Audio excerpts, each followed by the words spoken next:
Hello everyone, welcome back to the civil point IAS institute. आज हम लोग जो है यूपी पीसीएस का करंट अफेयर स्टार्ट करने जा रहे हैं। किसका? यूपी पीसीएस का करंट अफेयर स्टार्ट करने जा रहे हैं। और इस करंट अफेयर में हम क्रमानुसार आगे बढ़ेंगे। जैसे सबसे पहले हम करेंगे जितनी भी नेशनल इम्पोर्टेंस हैं, कौन सी नेशनल इम्पोर्टेंट न्यूज़ हैं, हम उन पर चर्चा करेंगे, यानी राष्ट्रीय परिदृश्य की बात है उसकी बात करेंगे। फिर जो इंटरनेशनल रिलेशन से संबंधित जितनी भी घटना होगी हम उन पर चर्चा करेंगे। उसके बाद फिर सबसे इम्पोर्टेंट चीज़ है साइंस। क्या? साइंस, साथ ही में टेक्नोलॉजी। ठीक है, टेक्नोलॉजी वाला पोर्शन जो करंट अफेयर से रिलेटेड होगा हम उस पर चर्चा करेंगे। उसके बाद यहाँ पर हम मोस्ट जो फेमस पर्सनैलिटी होगी, मोस्ट फेमस पर्सनैलिटी होगी जो आपके एग्ज़ाम और एग्ज़ाम पॉइंट ऑफ व्यू से बहुत ज़्यादा फेमस होने वाली है, तो वो भी हम उस पर चर्चा करेंगे। उसके बाद जो हमारे प्लेस होंगे यानी चर्चित स्थल होंगे, हम उन पर चर्चा करेंगे। ठीक है दोस्तों। उसके बाद मेन चीज़ है इसमें जो हमें अवार्ड्स मिलते हैं, पुरस्कार मिलते हैं, हम उन पर भी चर्चा करेंगे। और साथ ही में हमारे पास जितनी भी योजना होंगी, कौन सी योजना, जितनी भी योजना होगी हम उन पर भी चर्चा करेंगे। ये ध्यान रखिए, ये मोस्ट इम्पॉर्टेंट है। और साथ साथ में जो ऑर्गेनाइजेशन, यानी जहाँ जहाँ पर ऑर्गेनाइजेशन हुए हैं कि कहाँ सम्मेलन कहाँ कहाँ हो रहा है या कहाँ हुआ है, हम उसको भी लेकर के चलेंगे। उसके साथ में लास्ट में जो हम करेंगे वो करेंगे खेलकूद। क्या करेंगे? जितना भी हमारे पास स्पोर्ट्स वाला सेक्शंस रहेगा वो हम लास्ट में करेंगे। और आप जानते हैं कि ये जो प्लेस है, अवार्ड्स है, योजना और मोस्ट फेमस पर्सनैलिटी और स्पोर्ट्स, यहाँ से क्वेश्चन तो हमेशा बनता ही है और बहुत ही ज़्यादा इंपॉर्टेंट है। ये फॉर्डर पॉइंट होते हैं जो आप प्रॉपर तरीके से वर्कआउट इस पर कर सकते हैं। तो सबसे पहले हम स्टार्ट करेंगे नेशनल इंपॉर्टेंस से लेकर के, यानी राष्ट्रीय परिदृश्य जिसे हम कहते हैं हिंदी में, वो किस प्रकार से हमें कार्य करना है, कैसे नहीं करना है, उसको लेकर के हम आगे बढ़ेंगे। चलिए तो हम स्टार्ट करते हैं। तो सबसे पहली जो घटना है हमारे पास वो क्या है कि अभी हाल ही में कौन सा दूसरा वर्ल्ड फूड इंडिया प्रोग्राम हुआ है। कौन सा हुआ है? दूसरा वर्ल्ड फूड इंडिया प्रोग्राम हुआ है। इंडिया प्रोग्राम हुआ है, ये अभी हाल ही में 2023 में 3 से 5 नवंबर को आयोजित किया गया है। ठीक है, तो ये क्वेश्चन आएगा कि ये कहाँ पर हुआ है, तो ये न्यू दिल्ली में हुआ है। कहाँ हुआ है? न्यू दिल्ली में। ये आप ध्यान दीजिए, मोस्ट इंपॉर्टेंट है। और न्यू दिल्ली में कहाँ पर? तो कभी कभी डायरेक्ट भारत मंडपम दे देगा। क्या देगा? भारत मंडपम दे देगा, भारत मंडपम। ठीक है, जो कहाँ है? प्रगति मैदान में। दिल्ली के जो प्रगति मैदान है वहाँ पर है ये वर्ल्ड फूड इंडिया प्रोग्राम हुआ है। ये ध्यान दीजिए, बहुत ही इंपॉर्टेंट है। ठीक है, और इसमें इसका उद्देश्य क्या है? इसका उद्देश्य है कि भारत को दुनिया की खाद्य टोकरी का, किसका? खाद्य टोकरी का, खाद्य टोकरी के रूप में, खाद्य टोकरी के रूप में प्रदर्शित करना है। ये ध्यान दीजिए, ये मोस्ट इंपॉर्टेंट है। यानी दुनिया के सामने खाद्य टोकरी के रूप में प्रदर्शित करना है इसको। और साथ ही में आप जानते ही हैं कि 2023 को अंतरराष्ट्रीय मोटा अनाज वर्ष घोषित किया गया है। अनाज वर्ष के रूप में इसे मनाना भी है। तो ये बहुत ही इंपॉर्टेंट है, ये ध्यान दीजिए। इसमें भागीदार देश कौन कौन से थे? तो इसमें भागीदार देश नीदरलैंड थे। कौन थे? नीदरलैंड थे, याद रखिए। और इसमें सबसे ज़्यादा हमने फोकस किस पर किया था? तो वो जापान पर किया था। किस पर किया था? जापान किया था। ये ध्यान दीजिए, ये इंपॉर्टेंट है आपके लिए। ठीक है, तो ये बहुत ही ज़्यादा इंपॉर्टेंट न्यूज़ है कि वर्ल्ड फूड इंडिया प्रोग्राम जो है वो हाल ही में सेकेंड है, पहली बात। और ये कब हुआ है? 3 से 5 नवंबर को हुआ है। कहाँ हुआ है? न्यू दिल्ली में हुआ है। और ये न्यू दिल्ली के कहाँ? भारत मंडपम प्रगति मैदान में हुआ है। जिसे उद्देश्य क्या था भारत का? इसमें उद्देश्य मैंने आपको ऑलरेडी बता दिया है। क्या है? कि दुनिया को खाद्य टोकरी के रूप में प्रदर्शित करना है। ठीक है दोस्तों, तो अब ऐसे ही हम दूसरी न्यूज़ पे लेकर, या फिर हम इसी में एक चीज़ और, यहाँ हम ये भी देखेंगे क्वेश्चन कैसे बनने की संभावना इस पर हो सकती है। तो दे सकता है कि हाल ही में जो वर्ल्ड फूड इंडिया प्रोग्राम है वो कहाँ हुआ है, ये क्वेश्चन डायरेक्टली आ सकता है। और इसका उद्घाटन जो है वो किसने किया था, आप बताइए जल्दी से। ये आपके लिए कमेंट में क्वेश्चन रहेगा कि इसका जो उद्घाटन है वर्ल्ड फूड इंडिया का वो किसने किया था। ठीक है, चलिए दूसरा क्वेश्चन है हमारे पास, यानी जो दूसरा हमारे पास न्यूज़ है वो क्या है, वो हमारे पास न्यूज़ है एडल गिव, क्या, एडल गिव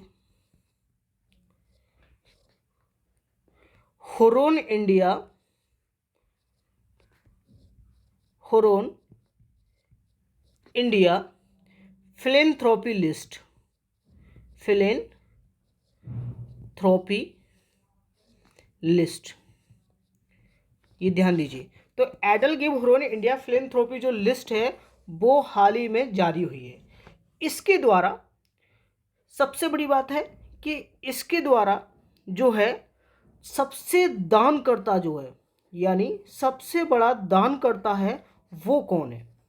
तो सबसे बड़ा दानकर्ता जो है हाल ही में एचसीएल टेक्नोलॉजी के जो संस्थापक हैं शिव नाडर। कौन, शिव नाडर, शिव नाडर हैं। इनको हाल ही में क्या घोषित किया गया है, सबसे बड़ा दानकर्ता, और इन्होंने 2042 करोड़ रुपए जो हैं वो दान किए।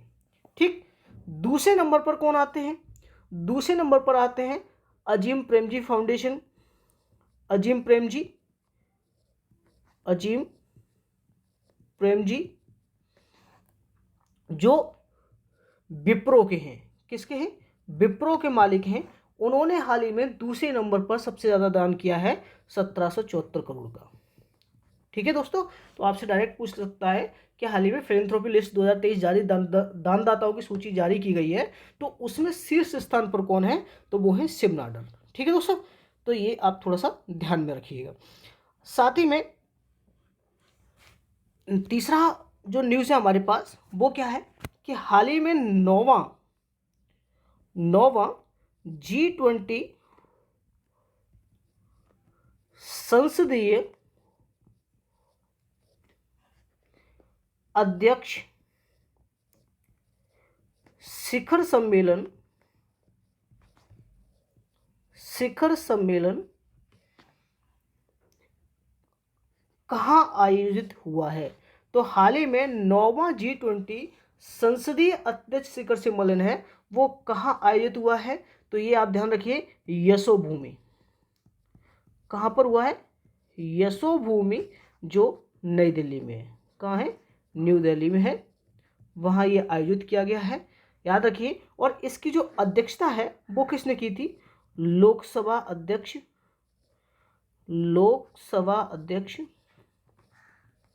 और लोकसभा अध्यक्ष हमारे कौन हैं, ओम बिरला, श्री ओम बिरला जी, श्री ओम बिरला जी हैं। तो उन्होंने इसकी अध्यक्षता की है, याद रखिए, ये बहुत ही इंपॉर्टेंट है। तो ये क्वेश्चन आ सकता है कि 9वां G20 संसदीय अध्यक्ष शिखर सम्मेलन कहाँ आयोजित हुआ है, तो यशोभूमि। यशोभूमि में इसलिए लिख रहा हूँ क्योंकि न्यू दिल्ली ना देकर कभी यशोभूमि दे दे तो क्वेश्चन बनने की संभावना हो सकती है। और इसी संसदीय फोरम से एक और क्वेश्चन बन सकता है कि इसी संसदीय फोरम में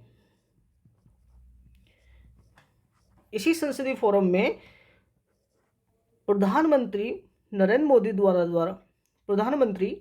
श्रीमान नरेंद्र मोदी द्वारा मिशन लाइफ, कौन सा, मिशन लाइफ घोषित किया गया था। मिशन लाइफ किससे संबंधित है, तो ये पर्यावरण के लिए जो जीवन शैली है उससे संबंधित है, पर्यावरण से संबंधित है मिशन लाइफ, ये ध्यान दीजिए। और ये मिशन लाइफ जो है वो कहाँ से शुरुआत की गई था, याद रखिए, ये किया गया है गुजरात के केवड़िया से। कहाँ से, गुजरात के केवड़िया से ये मिशन लाइफ प्रोग्राम जो है वो चालू किया गया था। ये बहुत ही इंपॉर्टेंट है, डायरेक्ट यहाँ से आपसे क्वेश्चन पूछ लिया जा सकता है। ठीक है, तो ये तीसरी न्यूज़ थी। अब आते हैं थोड़ा सा एक और न्यूज़ पर कि हाल ही में JKDFP यानी Jammu Kashmir Democratic Freedom Party, कौन सी? Jammu Kashmir Democratic Freedom Party. इसमें न्यूज़ क्या है, इसको हाल ही में हमारे गृह मंत्रालय द्वारा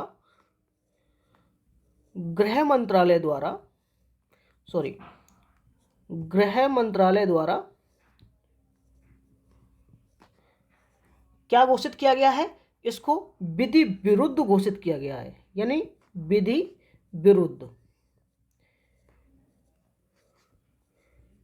विरुद्ध घोषित किया गया है। इसका मतलब क्या है कि ये लॉ के अगेंस्ट काम करते होंगे, उसकी वजह से इसको घोषित किया गया है JKDFP को। ठीक है, याद रखिए, ये मोस्ट इंपॉर्टेंट।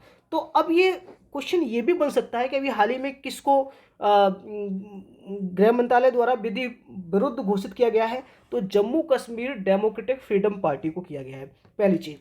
और हो सकता है पूछ ले कि किस धारा के अंतर्गत किया गया है, तो ये UAPA जो अनलॉफुल एक्ट है, ठीक है, क्या है कि अनलॉफुल एक्ट प्रिवेंशन एक्ट जो है 1967 की जो धारा है,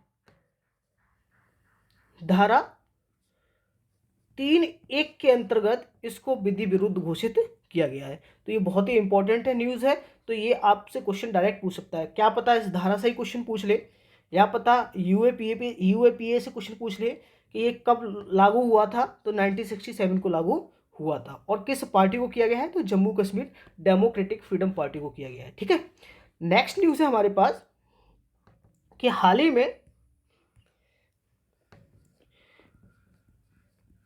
वीरंगना रानी दुर्गावती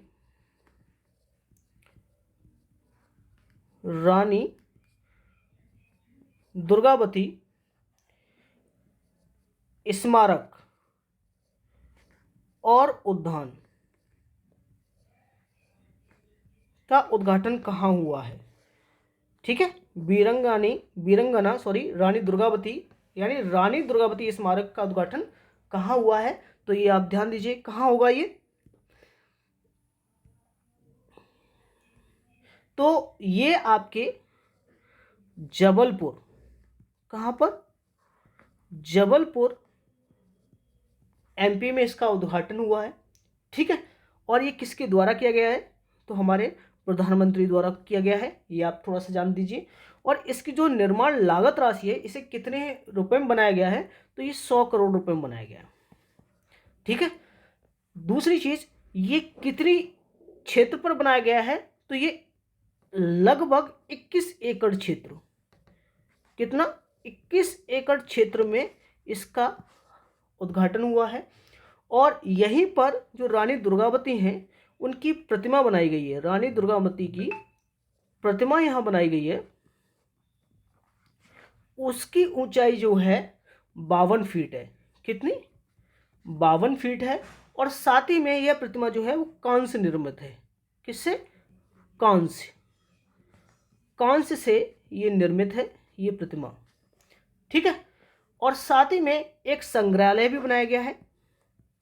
क्या बनाया गया है? एक संग्रहालय भी बनाया गया है।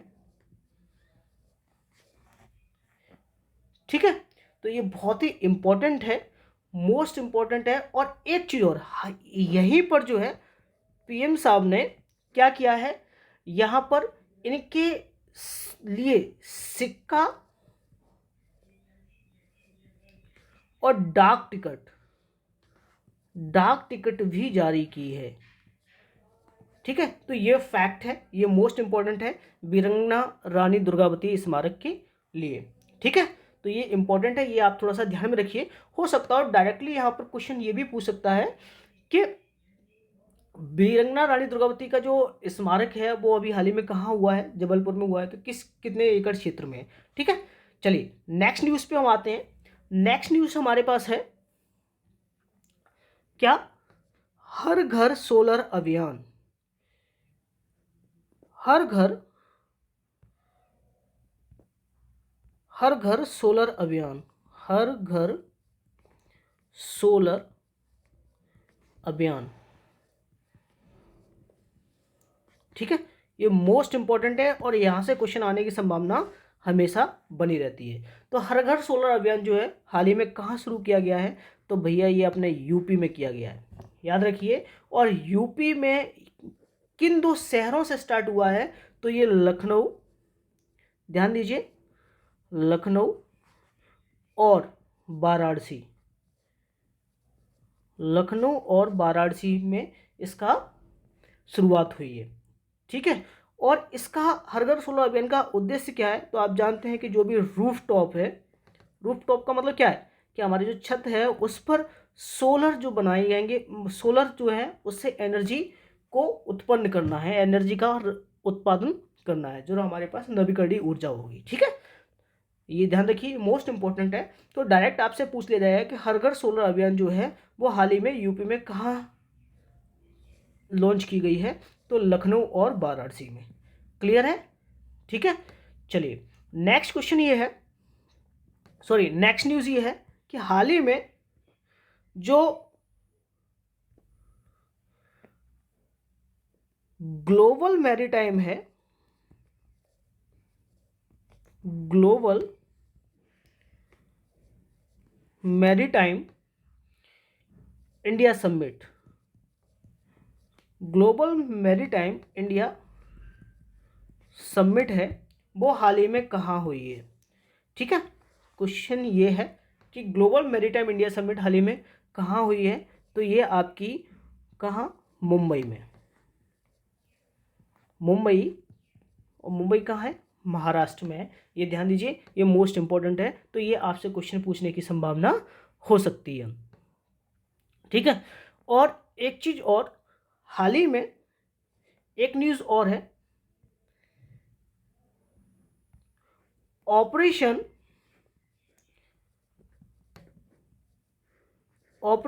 अजय, ऑपरेशन अजय जो है वो किससे संबंधित है, तो ऑपरेशन अजय जो है, याद रखिए, ये किससे संबंधित है कि इजराइल में, आप जानते हैं कि हाल ही में हमास और इजराइल का युद्ध चल रहा था, तो उसमें जो हमारे भारतीय जो फंसे थे, भारतीय फंसे थे, तो उनको निकालने के लिए हमने ये ऑपरेशन अजय निकाला था। ठीक है, देखिए अब ऐसे ही आता है एक ऑपरेशन कावेरी, कौन सा आता है, ऑपरेशन कावेरी,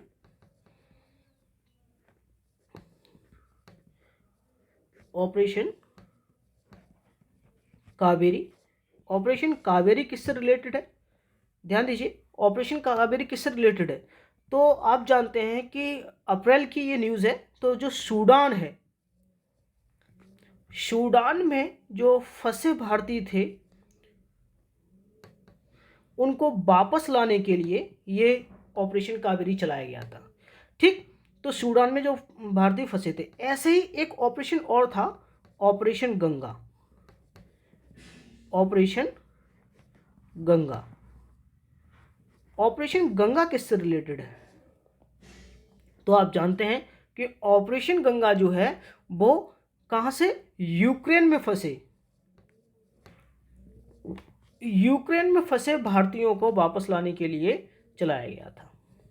ठीक है, तो हमारे पास तीन न्यूज़ हैं, एक ऑपरेशन अजय, दूसरा ऑपरेशन कावेरी और तीसरा ऑपरेशन गंगा। ठीक है दोस्तों, तो ये बहुत ही इंपॉर्टेंट न्यूज़ है।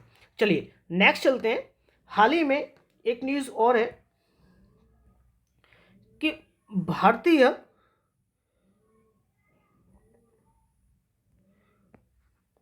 वायुसेना दिवस, भारतीय वायुसेना दिवस कब मनाया गया, भारतीय वायुसेना दिवस जो है वो कब मनाया गया है, तो ये आप ध्यान दीजिए, 8 अक्टूबर को मनाया गया है। ठीक है, याद रखिए, ये मोस्ट इंपॉर्टेंट है। और यहाँ पर एक थोड़ी न्यूज़ में ये बताना चाहता हूँ कि भारतीय वायुसेना की जो है 5 कमानें हैं, तो जिसमें पहली जो पश्चिमी वायु कमान है, कभी कभी पूछ लेता है तो पश्चिमी वायु कमान का जो हेडक्वार्टर है वो कहाँ है? वो न्यू दिल्ली में है। ठीक है। दूसरी, जो मध्य वायु कमान है यानी मिडिल, उसका कहाँ है? तो उसका प्रयागराज में है। कहाँ है? प्रयागराज में। ठीक है। तीसरा, हमारे पास जो पूर्व वायु कमान है, पूर्व की जो वायु कमानें हैं वो कहाँ है? वो शिलोंग में है। ठीक है। और वहीं दक्षिण की जो वायु कमान है वो हमारे पास कहाँ है? वो है जोधपुर में। जोधपुर में। ये दक्षिण पश्चिम हो गया, सॉरी, दक्षिण पश्चिम। ठीक है। और वहीं हमारे पास जो लास्ट दक्षिण वायु कमान है वो कहाँ है? तो दक्षिण वायु कमान जो है हमारे पास वो तिरुवनंतपुरम है। तिरुवनंतपुरम। तो ये 5 वायु कमानें हैं, याद रखिए, मोस्ट इंपॉर्टेंट है। और इन 5 वायु कमान से क्या पता मैच द फॉलोइंग में ये क्वेश्चन पूछ लिया जाए। ठीक है। तो ये थोड़ा सा ध्यान दीजिए, इंपॉर्टेंट है। अब यहाँ पर एक चीज और हुई है इसी वायुसेना दिवस के टाइम पे ही। वो क्या हुई है वो मैं आपको बता दूं कि यहाँ पर जो है, जो मध्य वायु कमान है, और मध्य वायु कमान कहाँ है? प्रयागराज। तो इस प्रयागराज में हाल ही में वायुसेना का नया ध्वज लॉन्च किया गया है। वायुसेना का नया ध्वज लॉन्च किया गया है। तो ये क्वेश्चन बनने की संभावना बनी रहती है कि वायुसेना का जो नया ध्वज है वो कहाँ बनाया गया है? तो वो प्रयागराज में हुआ है, ये ध्यान दीजिए। और ये कहाँ पे? मध्य वायु कमान से। इसलिए मैंने आपको सारी की सारी वायु कमान के हेडक्वार्टर आपको बताए हैं। ठीक है। उसके बाद हम नेक्स्ट न्यूज़ करते हैं। नेक्स्ट न्यूज़ हमारी होगी कि हाल ही में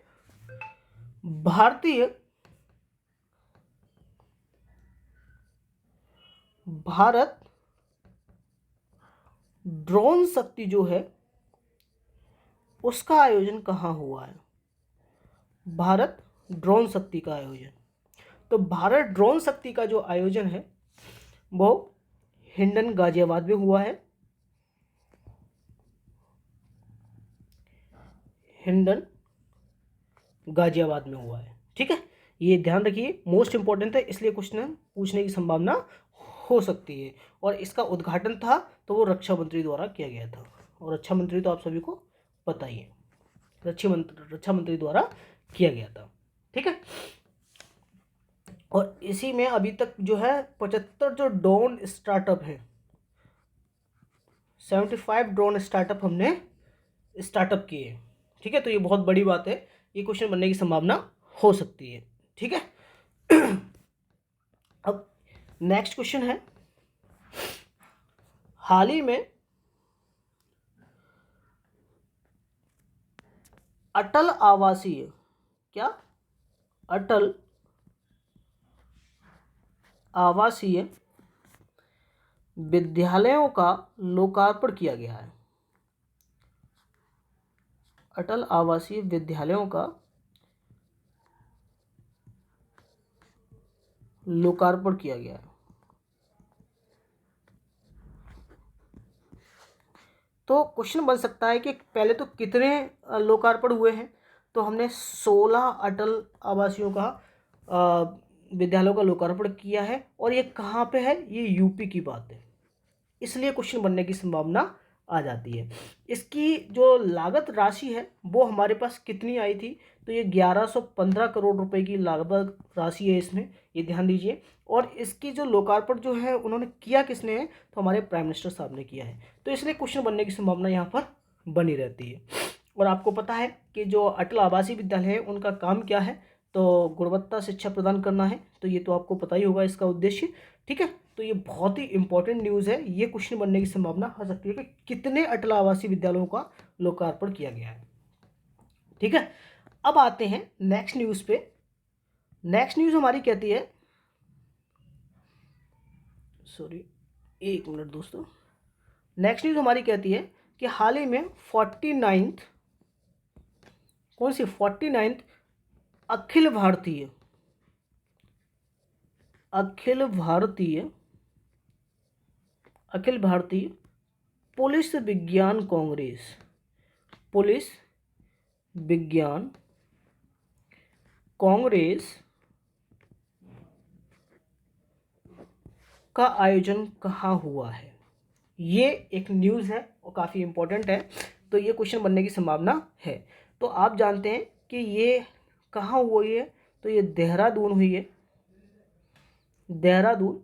और देहरादून कहाँ है, यूके। यूके का मतलब यूनाइटेड किंगडम नहीं है, ये उत्तराखंड में है, ठीक है, देहरादून, जहाँ पर लावासना का सेंटर पे, आप सब जानते हैं इसके द्वारा, ठीक है।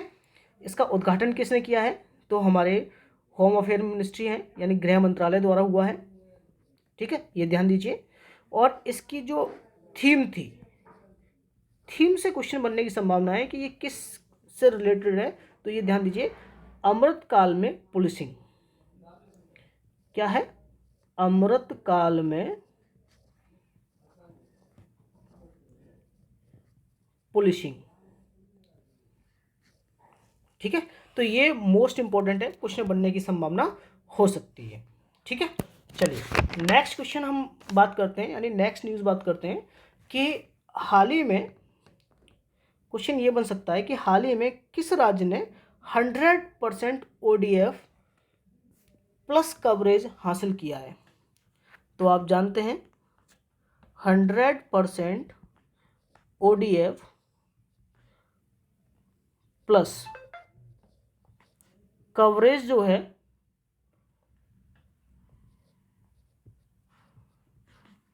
100% ODF प्लस कवरेज जो है वो किसने हासिल किया है। तो आप जानते हैं कि ये हमारे यूपी ने किया है। किसने किया है, यूपी ने किया है। तो अब इसमें थोड़ी सी एक न्यूज़ है, ध्यान दीजिए कि हमने यहाँ पर जो है राज्य में हमारे पास जो गांव थे 95,767 जो विलेज हैं, हमने सब में ODF प्लस घोषित कर लिया है।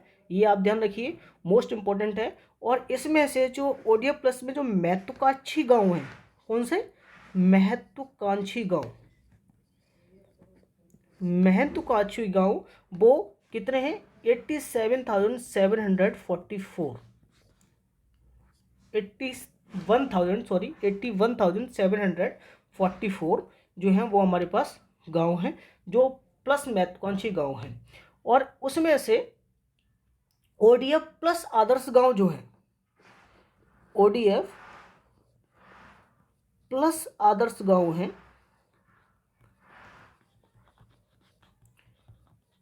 आदर्श गांव हैं वो कितने हैं, तो वो 3,806 है। कितने, 3,806, ठीक है। तो हमने सबसे बड़ी बात है कि ये जो ODF प्लस कवरेज किया है ये बहुत ही इंपॉर्टेंट है। और इसमें से जो आदर्श गांव से है तो वो क्वेश्चन बनने की संभावना आ सकती है।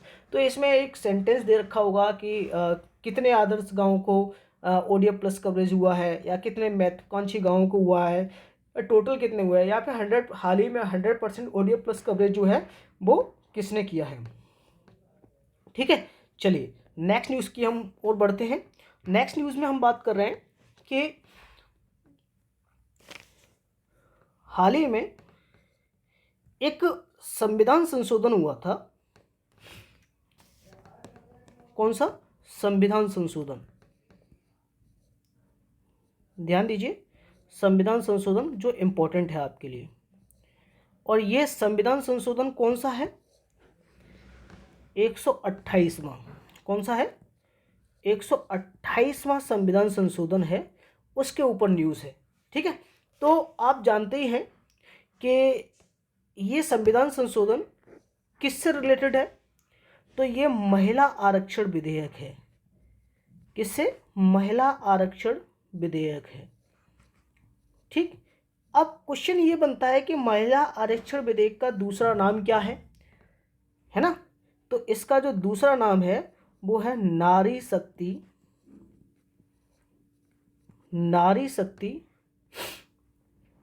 वंदन अधिनियम। कौन सा है? वंदन अधिनियम। नारी शक्ति वंदन अधिनियम है इसका दूसरा नाम है, जो मोस्ट इंपॉर्टेंट है। दूसरी चीज, इसमें दो चीजें हैं पूछने की संभावना हो सकती है कि पहला तो ये कि 128वां संशोधन विधेयक जो है वो किससे रिलेटेड है, तो वो महिला आरक्षण विधेयक 2023 से रिलेटेड है। और इस बिल का नाम दूसरा जो है नारी शक्ति बंधन अधिनियम है। इसमें प्रावधान क्या गया है कि इसमें 33% जो है सीट जो है वो रिजर्वेशन की बात की है। किसमें? लोकसभा, राज्यसभा और राज्य विधानसभाओं में। ठीक है, यहाँ पर यानी लोकसभा, राज्यसभा और राज्य की विधानसभाएं हैं, उनमें 33% सीट आरक्षित करने की बात कही है 128वां संशोधन बिल विधेयक, जो महिला आरक्षण विधेयक से संबंधित है। ये आप थोड़ा सा ध्यान दीजिए। दूसरी चीज, क्वेश्चन ये भी बन सकता है कि लोकसभा में कितने पक्ष में इसके वोट पड़े थे, लोकसभा में कितने पक्ष में पड़े थे, तो पक्ष में इसके 454 पड़े थे और साथ ही में 2 जो थे वो विपक्ष में पड़े थे, यानी 2 विपक्ष में पड़े थे, ये ध्यान रखिएगा। और राज्यसभा में जो है वो कितने पड़े थे, तो राज्यसभा में 214 वोट पड़े थे। कितने? 214 वोट पड़े थे, लेकिन विपक्ष में एक भी नहीं पड़ा था। सिर्फ लोकसभा में 2 वोट जो थे वो विपक्ष में थे इस महिला आरक्षण विधेयक के। ठीक है, तो ये 128वां संशोधन विधेयक है, इसका दूसरा नाम नारी शक्ति बंधन अधिनियम है। मैं बार बार बोल रहा हूँ, इसका मतलब है कि ये इम्पोर्टेंट है, ये क्वेश्चन बनने की संभावना हो सकती है, ये आप थोड़ा सा ध्यान में रखिए। ठीक है दोस्तों, चलिए अब नेक्स्ट क्वेश्चन की हम बात करते हैं। तो हाल ही में एक ग्लोबल फिनटेक फेस्ट हुआ है। क्या नाम है? ग्लोबल, न्यूज़ क्या है? Global fintech fest. Global fintech fest. तो ये क्वेश्चन पूछा जा सकता है कि ये कहाँ हुआ है, ग्लोबल फिनटेक फेस्ट। तो ये कहाँ हुआ है, तो ये आपका मुंबई में हुआ है। ध्यान दीजिए, ये कहाँ हुआ है? मुंबई में हुआ है। ठीक है, तो ये थोड़ा सा इम्पोर्टेंट हो सकता है, लेकिन इसमें एक चीज़ और इम्पोर्टेंट है कि हाल ही में जो इसी में जोड़ देता हूँ मैं कि जो leading fintech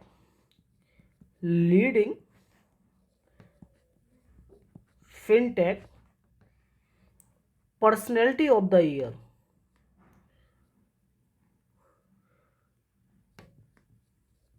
personality of the year. देखिए, मैं सिर्फ उन्हीं न्यूज़ों को उठाऊंगा जो इम्पोर्टेंट है, अदरवाइज नहीं उठाऊंगा। तो leading fintech personality of the year से किसको दिया गया है, ये ध्यान दीजिए। ठीक है, तो आप ध्यान दीजिए, ये अदीब अहमद को दिया गया है। किसको? अदीब अहमद को दिया गया है। और किसके द्वारा दिया गया है, तो ये अबू धाबी के द्वारा दिया गया है। ठीक है, तो ये थोड़ा सा क्वेश्चन बनने की संभावना हो सकती है। और एक इसी में ही है fintech leader of the year, यानी ये पर्सनैलिटी था, वो है fintech leader of the year, तो वो दिया गया है भावेश गुप्ता को। किसको दिया गया है? भावेश गुप्ता को। ये भी थोड़ा सा ध्यान में रखिए, क्वेश्चन बनने की संभावना हो सकती है इस पर। ठीक है, चलिए अब आते हैं थोड़ा सा एक और क्वेश्चन की ओर, मतलब एक और न्यूज़ की ओर। तो उस न्यूज़ में क्या है?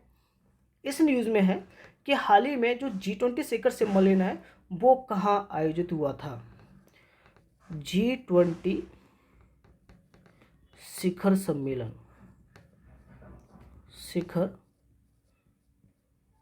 सम्मेलन कहाँ आयोजित हुआ था, तो ये आप सभी को पता है कि ये हमारा जो है प्रगति मैदान में जो हमने भारत मंडपम बनाया है, भारत मंडपम, वो G20 का आयोजन वहीं हुआ था। और ये आप जानते हैं कहाँ है? न्यू दिल्ली में। ठीक है, और इसकी जो थीम ध्यान दीजिए, इसकी थीम थी one earth one earth one family, one family, या हिंदी में कहें वसुदेव कुटुंबकम। तो आपसे एक क्वेश्चन है कि जो वसुदेव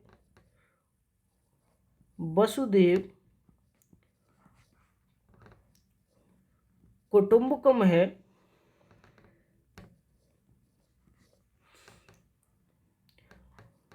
वसुदेव कुटुंबकम है, ये किससे लिया गया है?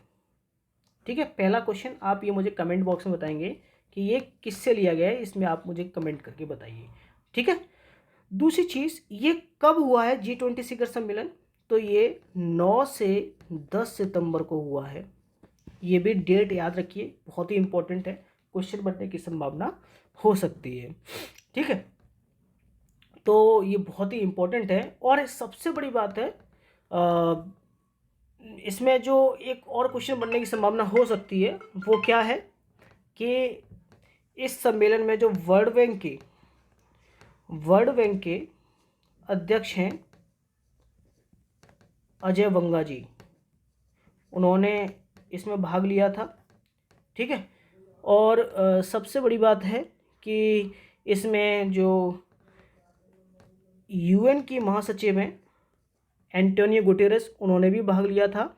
और आईएमएफ की जो एमडी हैं, आईएमएफ की जो एमडी हैं क्रिस्टलिना जार्जीवा,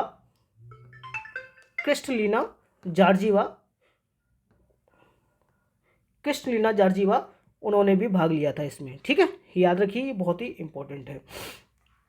अब इसके अंतर्गत और क्या क्या हुआ है वो थोड़ा सा हम देख लेते हैं, प्रमुख बातें देख लेते हैं।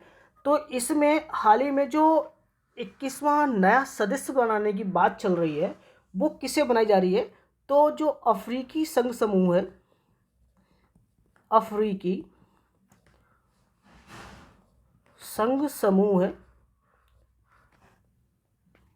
55 देशों का है, तो इसको इसमें शामिल करने की बात कही गई है।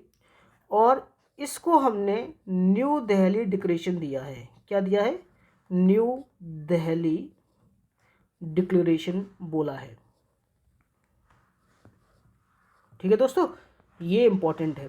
साथ ही में एक हमने आर्थिक गलियारे की घोषणा की है। और आर्थिक गलियारा कौन कौन सा है इसमें? जो भारत और मध्य पूर्व और यूरोप को जोड़ता हो। यानी हमने एक इकोनॉमिक कॉरिडोर बनाया है जो भारत, मध्य पूर्व और यूरोप को जोड़ता है। तो वो हमने इसकी घोषणा की है, बनाया नहीं है, सॉरी, तो इसकी घोषणा की है। ठीक है, तो ये इम्पोर्टेंट है। और इस इकोनॉमिक कॉरिडोर को बनाने में कौन कौन से देश साथ में आ रहे हैं? तो इंडिया है, यूएसए है, ठीक है, यूएई है, और सऊदी अरेबिया है, ठीक है। साथ ही में पूरा यूरोपियन यूनियन है, यानी यूरोपीय संघ जो है। उसके बाद फ्रांस है, इटली है, ठीक है, और साथ में जर्मनी,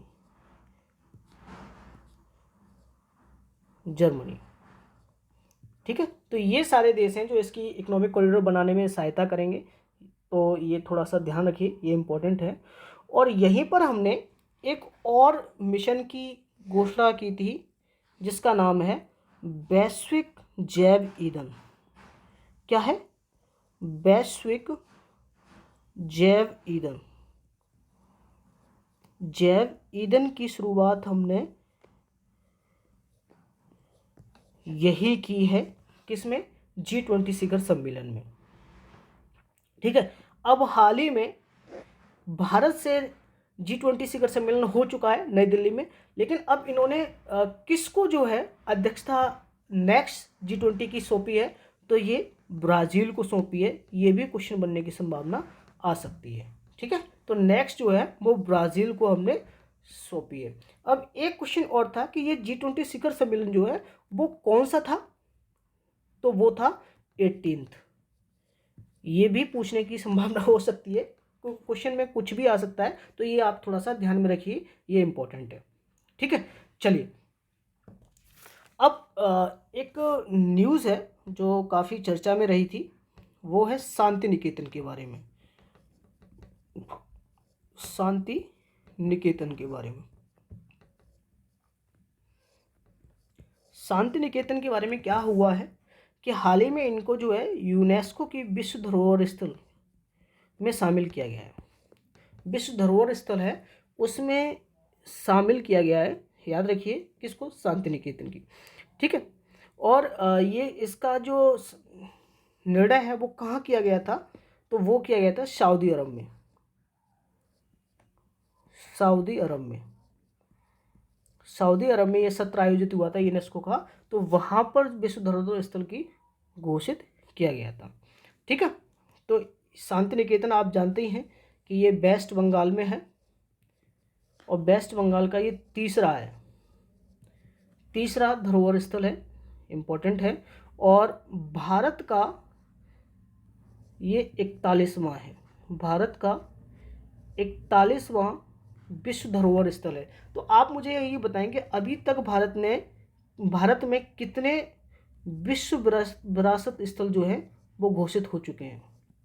विश्व विरासत स्थल जो हैं वो घोषित हो चुके हैं। ये आपके लिए एक क्वेश्चन है, ये मुझे कमेंट बॉक्स में बताइए कि विश्व विरासत स्थल में कितने हो चुके हैं, ठीक है। चलिए अब हम थोड़ा नेक्स्ट न्यूज़ की ओर पढ़ते हैं।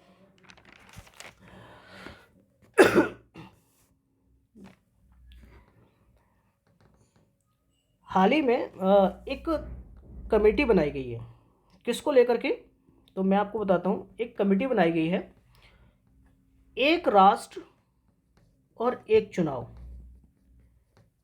एक राष्ट्र एक चुनाव को लेकर के, ठीक है। एक राष्ट्र एक चुनाव को लेकर के एक कमेटी बनाई गई है, तो वो किसकी अध्यक्षता में बनाई गई है, तो आप ध्यान दीजिए, वो हमारे जो पूर्व राष्ट्रपति थे श्री रामनाथ कोविंद जी, उनकी अध्यक्षता में, रामनाथ कोविंद जी उनकी अध्यक्षता में ये हमने कमेटी बनाई है, ठीक है। समिति में और कौन कौन शामिल हो सकते हैं, तो यहाँ पर गृह मंत्री हैं जो हमारे अमित शाह जी हैं, वो साथ ही में जो लोकसभा नेता के विपक्ष लोकसभा में जो नेता विपक्ष हैं अधीर रंजन चौधरी वो हैं, तथा गुलाम नबी आज़ाद हैं। साथ ही में 15वें वित्त आयोग के अध्यक्ष, 15वें वित्त आयोग के अध्यक्ष जो हैं वो कौन हैं, एन के सिंह को भी इसमें शामिल किया गया है। और लोकसभा के पूर्व महासचिव हैं डॉक्टर सुभाष कश्यप, उनको भी शामिल किया गया है। उच्चतम न्यायालय के वरिष्ठ अधिवक्ता हरीश साल्वे हैं, उनको भी इसमें शामिल किया गया है, ठीक है। तो ये कमेटी बहुत ही इम्पोर्टेंट है। और साथ ही में जो मुख्य सतर्कता आयुक्त के पूर्व अध्यक्ष रह चुके हैं संजय कोठारी, तो वो भी हैं, ठीक है। संजय कोठारी जी हैं, वो भी हैं, इसमें शामिल हैं। तो अब एक क्वेश्चन और आपसे बनता है कि हाल ही में 16वें वित्त आयोग के जो अध्यक्ष हैं वो किसकी अध्यक्षता में 16वां वित्त आयोग का गठन किया गया है। बहुत ही इंपॉर्टेंट न्यूज़ है, तो ये आप मुझे कमेंट बॉक्स में जल्दी से बताइए। 16वें वित्त आयोग की जो अध्यक्षता है वो किसकी अध्यक्षता में गठन किया गया है। बहुत इंपॉर्टेंट है, बहुत सरल है, जो आप समझ रहे हैं, ठीक है। चलिए नेक्स्ट क्वेश्चन की ओर हम बढ़ते हैं। हमने हाल ही में G20 फिल्म महोत्सव किया है। क्या किया है, G20 फिल्म महोत्सव। G20 फिल्म महोत्सव जो है वो कहाँ आयोजित हुआ है, ये आप मुझे थोड़ा सा बताएंगे। चलिए तो हम आपको बताते हैं। G20 फिल्म महोत्सव तो ये हमने न्यू दिल्ली में हुआ है, ठीक है, याद रखिए। तो अब जानते हैं इसका उद्देश्य क्या है, तो जो सिनेमा है उसको प्रमोट करना है, ये आप जानते हैं। और इसमें शुभारंभ किसने किया था, तो जो G20 के जो शेरपा हैं भारत की तरफ से, भारत के जो G20 के शेरपा हैं,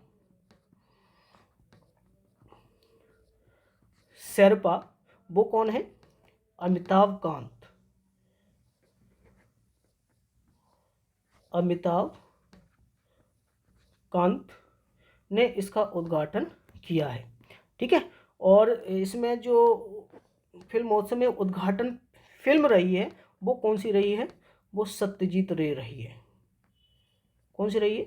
सत्यजीत रे। तो ये क्वेश्चन बनने की संभावना हो सकती है। ठीक है दोस्तों, चलिए अब एक और न्यूज़ है। क्या कि हाल ही में जो उत्तर प्रदेश शिक्षा सेवा चयन आयोग है, क्या न्यूज़ है? उत्तर प्रदेश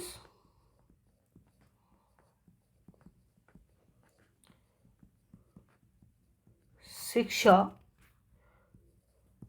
सेवा चयन आयोग है, उसका गठन किया गया था। ये तो आप सभी को पता है, उत्तर प्रदेश शिक्षा सेवा चयन आयोग। ठीक है, तो इसका जो मुख्यालय है वो कहाँ होगा? ये ध्यान दीजिए, ये प्रयागराज में होगा। कहाँ? प्रयागराज में है। ठीक है, और इसमें सबसे बड़ी बात है कि जो इसके अध्यक्ष हैं, आयोग के अध्यक्ष हैं, वो राज्य सरकार द्वारा नियुक्त किए जाएंगे। राज्य सरकार द्वारा नियुक्त किए जाएंगे, जिसमें से एक अध्यक्ष होगा, एक अध्यक्ष और 12 अन्य सदस्य होंगे। कौन होंगे? 12 अन्य सदस्य होंगे। ठीक है, और अब इन ये आयोग है तो इनका कार्यकाल भी होगा। तो कार्यकाल कितना होगा वो हम देख लेते हैं। तो कार्यकाल जो है 3 वर्ष या 65 वर्ष, जो भी पूरी हो वो कार्यकाल इनका होगा। और अध्यक्ष और सदस्य इसमें बन सकते हैं केवल 2 बार। कितनी बार बन सकते हैं? केवल 2 बार बन सकते हैं, 2 बार से ज़्यादा नहीं बन सकते हैं। यानी रिपीटिशन हो जाता है ना, कभी कभी एक ही सर 2 बार, मतलब एक बार बन जाते हैं फिर दूसरी बार बन जाते हैं, तो केवल 2 बार ये बन सकते हैं। तो ये थोड़ा सा इम्पोर्टेंट है, ये ध्यान रखिएगा। ठीक है, चलिए अब नेक्स्ट क्वेश्चन की ओर हम बढ़ते हैं, हम नेक्स्ट न्यूज़ की ओर। मिशन अमृत धरोहर क्या है? नेक्स्ट, मिशन अमृत सरोवर, ये किससे रिलेटेड है? तो मिशन अमृत सरोवर जो है, याद रखिए, इसमें जो है वो, इसकी जानकारी किसने दी थी? तो ये ग्रामीण मंत्रालय ने दी थी। थोड़ा सा ध्यान दीजिए, ये इम्पोर्टेंट है। और इसमें कितने अमृत सरोवरों का निर्माण कार्य प्रारंभ किया गया है? तो इसमें 81425 जो अमृत सरोवर है उनका इन्होंने निर्माण कार्य प्रारंभ किया है। ठीक है, ये थोड़ी सी इम्पोर्टेंट है। और साथ ही में इसमें और क्या हो सकता है? एक मिनट दोस्तों,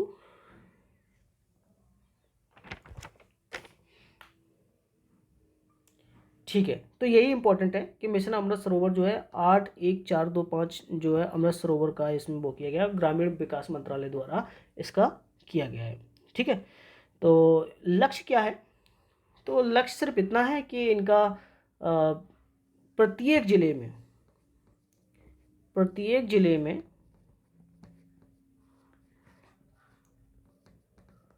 75 अमृत सरोवर बनाना। ठीक है, तो प्रत्येक जिले में 75 अमृत सरोवर बनाना है, यानी निर्माण करना है।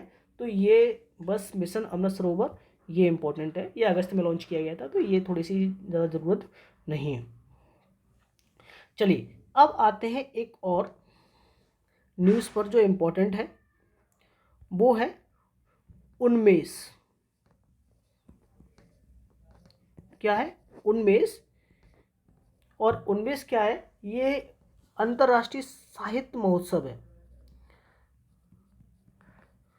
अंतर्राष्ट्रीय साहित्य महोत्सव है। ये इम्पोर्टेंट हो जाता है आपके लिए। अंतर्राष्ट्रीय साहित्य महोत्सव, ठीक है। तो अंतर्राष्ट्रीय साहित्य महोत्सव है, ये कहाँ आयोजित किया गया है? तो ये आपकी भोपाल में किया गया है, यानी एमपी में, भोपाल में किया गया है। ये थोड़ा सा इम्पोर्टेंट है। और इसका जो उद्घाटन है वो हमारे प्रेसिडेंट जी हैं द्रौपदी मुर्मू जी, तो उन्होंने इसका उद्घाटन किया है, ठीक है। और यहीं पर एक जनजातीय कला महोत्सव हुआ था। क्या? जनजातीय कला महोत्सव, एमपी में ही जनजातीय कला महोत्सव,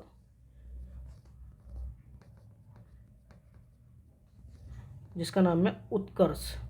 क्या नाम है? उत्कर्ष।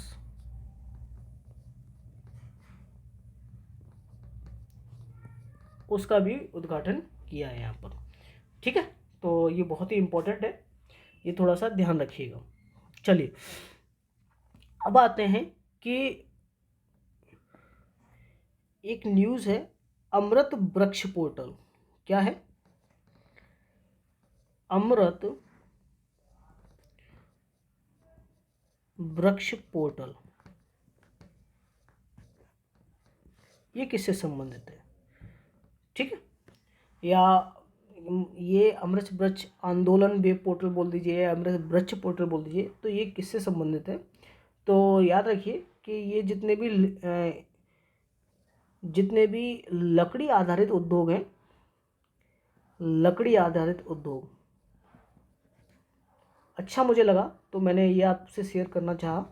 लकड़ी आधारित उद्योग हैं उसका प्रमोट करना है, यानी इस पर जो वृक्ष पोर्टल है, यानी एक मोबाइल एप्लीकेशन होगा, तो उस पर जो उद्योग है लकड़ी आधारित, उसको सबको प्रमोट करना है। और ये किसने किया है? तो आप जानते हैं कि असम के मुख्यमंत्री हैं हेमंत बिश्वा शर्मा, तो उनके द्वारा ये लॉन्च किया गया है, ठीक है। और इसका जो उद्देश्य फिर क्या होगा?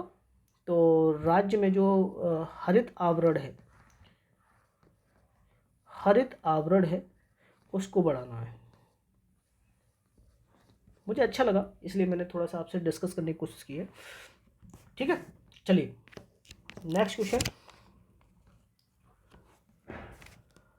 एक नेक्स्ट न्यूज़ ये है कि राष्ट्रीय योजना समूह की बैठक कहाँ हुई है? राष्ट्रीय योजना समूह, तो राष्ट्रीय योजना समूह की जो बैठक है वो आपकी न्यू दिल्ली में हुई है, ठीक है। राष्ट्रीय योजना समूह की तो कहाँ हुई है? नई दिल्ली में हुई है। ये थोड़ा सा ध्यान दीजिए, ये इम्पोर्टेंट है। चलिए बस हो सकता है पूछते की संभावना हो सकती है, तो इसलिए मैंने थोड़ा सा ही लगाया। अब एक और है जो न्यूज़ है, काफ़ी इम्पोर्टेंट रही थी और हाईलाइट रही थी।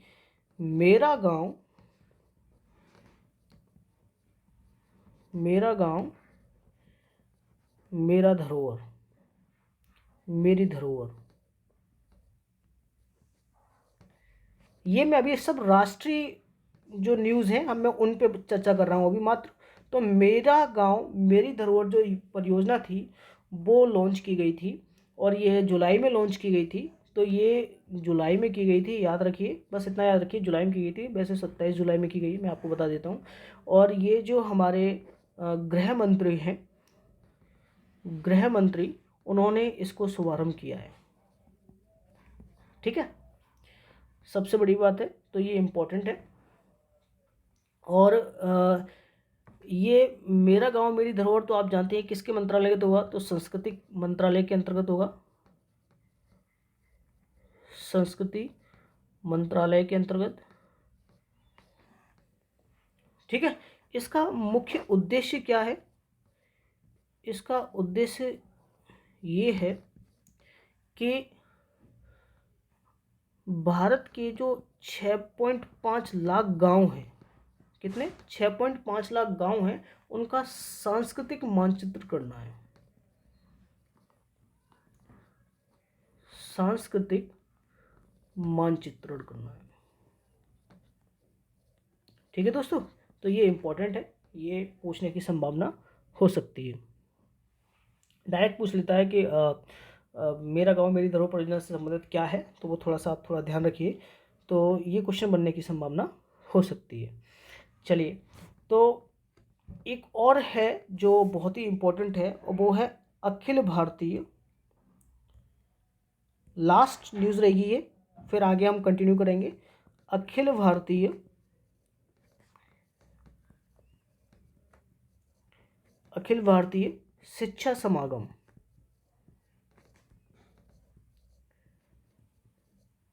अखिल भारतीय शिक्षा समागम ये कहाँ आयोजित हुआ है? तो आप जानते हैं भारत मंडपम में, नई दिल्ली में। ठीक है, भारत मंडपम न्यू दिल्ली में ये हुआ है। और ये किसके द्वारा हुआ है? तो ये शिक्षा मंत्रालय द्वारा हुआ है।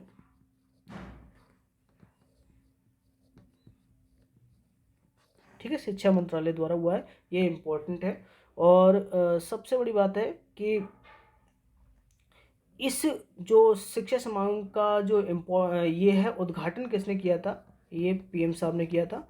तो ये थोड़ा सा ध्यान दीजिए, क्वेश्चन बनने की संभावना हो सकती है। ठीक है, उसके बाद हम आगे नेक्स्ट न्यूज़ करते रहेंगे और बढ़िया तरीके से आगे बढ़ते रहेंगे। ठीक है दोस्तों, तो चलिए, आप इस चैनल को लाइक शेयर सब्सक्राइब जरूर कर लीजिएगा, और जितनी भी राष्ट्रीय परिदृश्य हैं हम उन पर सारी घटना चर्चा करते रहेंगे।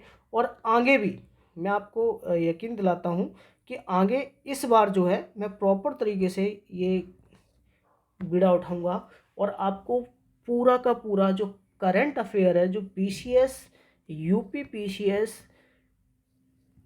में जो 17 मार्च को एग्ज़ाम है आपका, उसमें बहुत ज़्यादा योगदान देगा। और साथ ही के साथ जो आर ए आर ओ है, जो अभी आपका फैब में एग्ज़ाम है इसका, तो उसमें भी करंट अफेयर के लिए बहुत बड़ा योगदान देगा। ठीक है दोस्तों, तो अगली वीडियो जो है हम राष्ट्रीय परिदृश्य से लेके, यानी जो नेशनल इंटरेस्ट से ही जो न्यूज़ होगी, हम कुछ नई खोज लेकर के आएंगे। याद रखिए, ये न्यूज़ जो मैंने आपको बता रहा हूँ, ये मोस्टली जो है 3 से 4 महीने की कलेक्टेड न्यूज़ है। ठीक है, तो मैं उसमें लेकर के ये बता रहा हूँ। चलिए, थैंक यू सो मच, बहुत बहुत धन्यवाद। और आप लोग जो है इसको चैनल को लाइक शेयर कमेंट सब्सक्राइब जरूर करिएगा। Thank you so much.